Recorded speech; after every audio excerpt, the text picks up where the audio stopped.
കാണാ കാഴ്ചകളിലേക്ക് എല്ലാ പ്രേക്ഷകർക്കും സ്വാഗതം.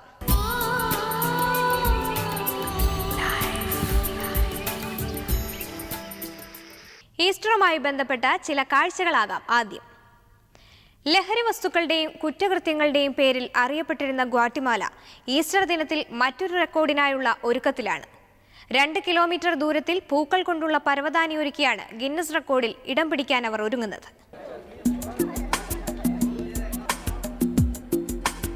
ഈസ്റ്റർ ആഘോഷിക്കാനുള്ള തയ്യാറെടുപ്പിലാണ് ഗ്വാട്ടിമാലക്കാർ. ലോകത്തിൽ തന്നെ ഏറ്റവും വലിയ പൂക്കൾ കൊണ്ടുള്ള പരവതാനി നിർമ്മിച്ചുകൊണ്ടാണ് ഉദ്ധിതനായ ക്രിസ്തുവിനെ അവർ വരവേൽക്കാൻ ഒരുങ്ങുന്നത്. ഏകദേശം 1500-ലധികം പ്രദേശവാസികളാണ് ഈ വലിയ പൂക്കൾ കൊണ്ടുള്ള പരവതാനി നിർമ്മിക്കുന്നതിനായി ഒത്തുചേർന്നത്. പ്രാദേശികമായി ലഭിക്കുന്ന വിവിധ പൂക്കൾ കൊണ്ടാണ് വർണ്ണാഭമായ ഈ പരവതാനിയുടെ നിർമ്മാണം. രാജാക്കന്മാരുടെ രാജാവായി ക്രൈസ്തവർ വിശ്വസിക്കുന്ന ക്രിസ്തുവിനുള്ള ആദരം കൂടിയായിട്ടാണ് ഇവർ ഈ പരവതാനി ഒരുക്കിയിരിക്കുന്നത്.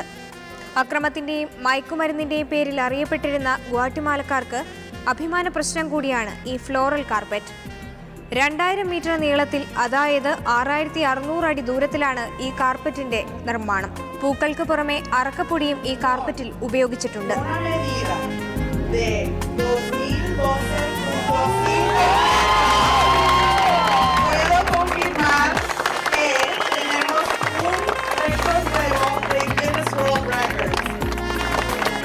ഗ്വാട്ടിമാലക്കാരെ സംബന്ധിച്ച് അഭിമാനത്തിന് മറ്റൊരു വക കൂടിയുണ്ട്.